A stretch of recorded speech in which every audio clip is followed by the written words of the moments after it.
Hello, and welcome back to Attack on Titan Enthusiast. In the story of Attack on Titan, many of the main characters died one after the other in a series of unfortunate events. There was more than one sudden death of a character who was expected to survive, and a tragic end that no one could see coming. On the other hand, there were also some characters who were expected to die who survived until the end of the story. In this video, I would like to talk about 8 of the most shocking endings of characters in Attack on Titan. This ranking was based on the results of a survey held in Japan, which had gathered more than 70,000 votes. Please be aware, this video contains spoilers up to the final chapter of the manga. Number 8. Levi Ackerman. Levi Ackerman, the strongest man alive, is a man who has lived a life without losing a single battle. He, all by himself, is as powerful as a whole brigade of soldiers, and he's a captain in the Scouts, where his abilities are definitely put to use. The Ackerman family originally served as guards for the royal family, and their bloodline had the ability to draw on a portion of the Titan strength while still in human form. So, Levi has taken on numerous Titans with unusual strength, even though he is just a human. Although Levi is an invincible character who plays a major role in the story, there were some readers that thought he would die at some point, no matter how powerful he was. In addition to the fact that the people around Levi died one after another, the fact that he's usually a rude character. But in chapter 69, he thanks his friends and says that he doesn't want anyone to die, was considered a huge death flag. On top of this, the strongest characters in shonen manga often die to spur on the main character's growth. So there was a sense of tension that this might also happen to Captain Levi. But it turns out Levi survives until the final chapter. He was severely injured in a suicide bomb attack by Zeke Yeager, with whom he had a rivalry, and it looked as if Levi was going to die, but he was able to minimize the damage with his quick wits and escape death. He is indeed the strongest man alive. However, Levi's injuries were so severe that he appeared in a wheelchair in the last chapter. And because of the scar on his handsome face, it was hard to believe that he was still in his 30s. In a sense, this ending was a shock to Levi fans, who were surprised to see humanity's strongest soldier in a wheelchair. Number 7. Mike Zacharias. Mike was the number 2 strongest man in the Scouts, following Levi. He had an extraordinary sense of smell that enabled him to detect the presence of Titans, and because of this, he had an unusual habit of sniffing people he meets for the first time and smirking at them afterwards like he just found something out. At first glance, he seems like a weirdo, but his calm judgment and sense of justice made him a strong character who lived up to his name as the number 2 of the Scouts. However, he dies in the middle of the story, in addition to his unexpectedly early exit for such a strong character. His shocking death scene definitely left a mark in readers' memories. Mike's final scene was when the Beast Titan appeared in Wall Roads with many Titans, while he bravely faced the Titans alone and knocked them down one after the other. The Beast Titan did something completely unexpected by grabbing his horse and throwing it at him. And when he was knocked down by the horse, another Titan caught him and bit the lower half of his body. When the Beast Titan comes to Mike, he asks about the 3D maneuver gear, as Mike was confused and afraid by the Titan's sudden ability to talk. His 3D maneuver gear was snatched away from him, and he was attacked by the Titans surrounding him, screaming as he died. Many readers were shocked by the way he left the story, because it didn't match the image of the strong character he had when he first appeared.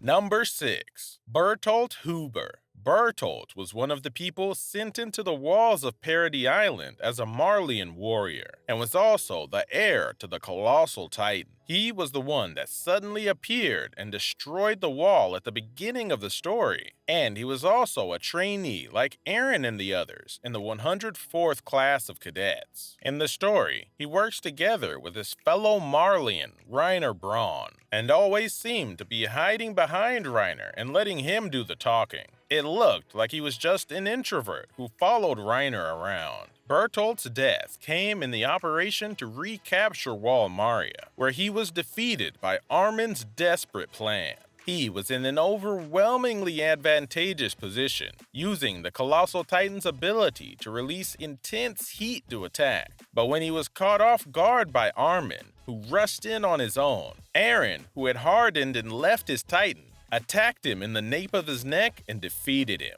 He was eventually eaten while screaming by Armin, who had transformed into a pure Titan. It was very shocking to see him being eaten with his arms and legs already cut off. Annie and Reiner, who were also warriors from Marley like Bertolt, survived to the end. So many readers may have been surprised to see only Bertolt, the colossal Titan, die. In the last chapter, it's indirectly revealed that it was very important for Armin to inherit Bertolt's Titan. So it could be said that Bertolt was destined to die from the beginning. Number 5.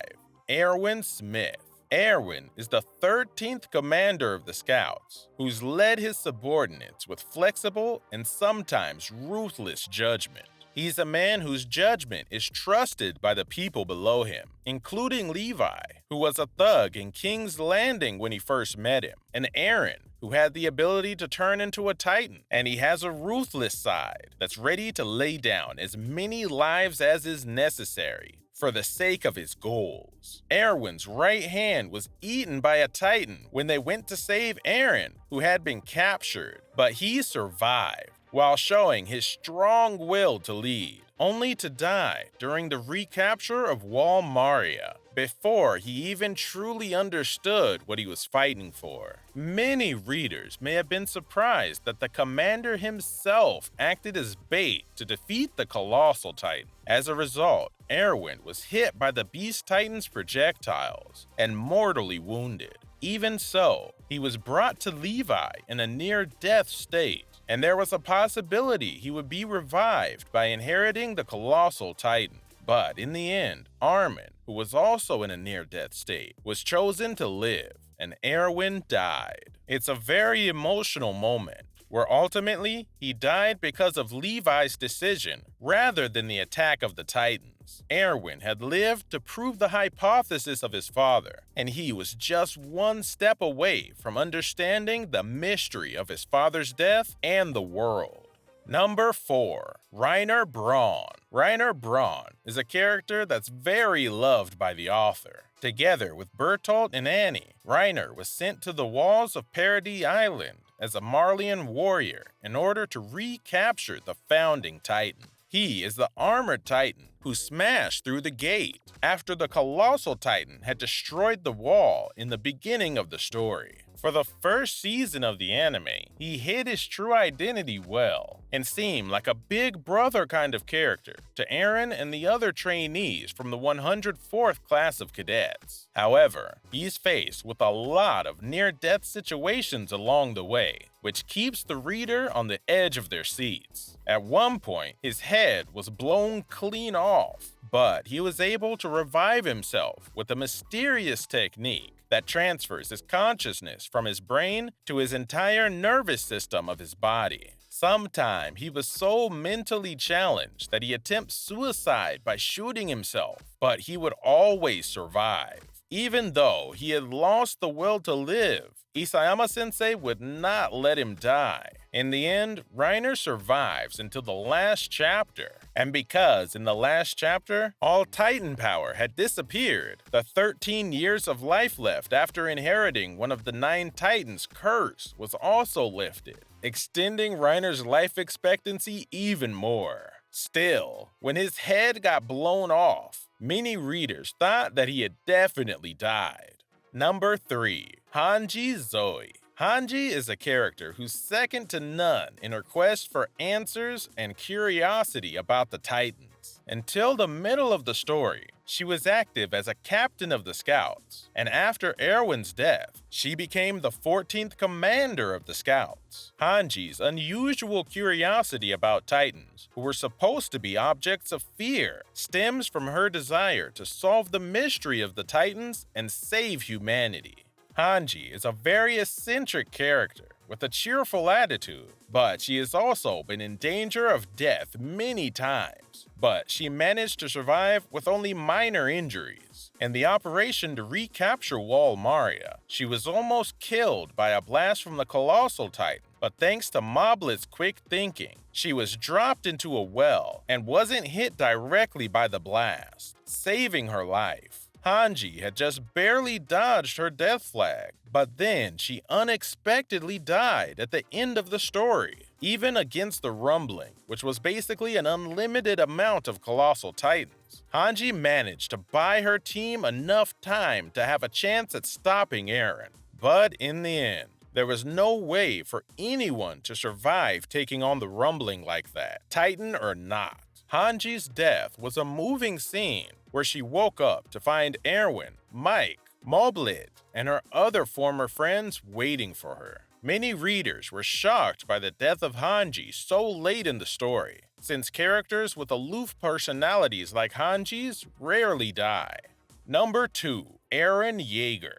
Eren Yeager, the main character of the story, hated Titans more than anyone else and stood up to them with the goal of exterminating every last one. There are two shocking points about Eren. First, Eren's head was blown off by Gabby in chapter 119, creating a situation where people thought there was no way he wasn't dead. However, at that moment, his head was instantly reattached using the power of the Founding Titan. Because of this, many readers now assume that Eren was unable to die. Towards the end of the story, Eren turns into the final boss and launches the rumbling to stump the world flat and turns everyone against him. This was Eren's plan to make Mikasa and Armin into the heroes who saved the world by making himself the universal evil and having them kill him. As Eren planned, the former enemies joined forces to stop Eren's rumbling, and in the end, Mikasa beheaded Eren, and there were literally no Titans left in the world. So he accomplished his original goal, and peace was restored to the world. Well, what was left of it? This was a relatively rare moment in manga where the main character died. Many people commented that they thought Eren would survive until the end, and that he and Mikasa would get married and have a happy ending. So it seems not many people were expecting the protagonist to die. Number 1. Sasha Blouse. Sasha. Why? Why did she die? Like Eren and the others, she was a member of the 104th class of cadets, and one of the main characters in the story. One of the main traits of her character was her extraordinary appetite, and when she was a trainee, she was once punished for eating a boiled potato in front of her instructor. She had such an easygoing and fast-paced personality, but she also had a very strong ability to adapt and move forward, which was due to her amazing intuition and instincts. In the series, she and Connie were loved by readers as a silly duo. Many readers expected Sasha to survive until the end of the story, and in this survey, the number of readers who were most surprised by Sasha's end was the highest, by far. Sasha's death took place at the end of the Marley arc, when Eren and the Scouts were about to retreat on an airship after attacking Liberio. It was then that Gabby, a warrior candidate from Marley who had secretly boarded their airship, shot and killed her. I swear this little girl only shoots characters I like. Sasha's last word was meat, so she definitely died the way she lived. Some readers commented that the death of Sasha, a major main character of the story so far, created a sense of urgency because they didn't know who was going to die next. Because of this, it seems like the death of Sasha played a major role in making the story more interesting. Alright, these were the results of this survey I found online. But there were also other great characters who didn't make it on this list, like Marco, Petra, and Hannes. If you have your own ranking, please feel free to leave one in the comments. Thank you for watching. I hope to see you again in the next video.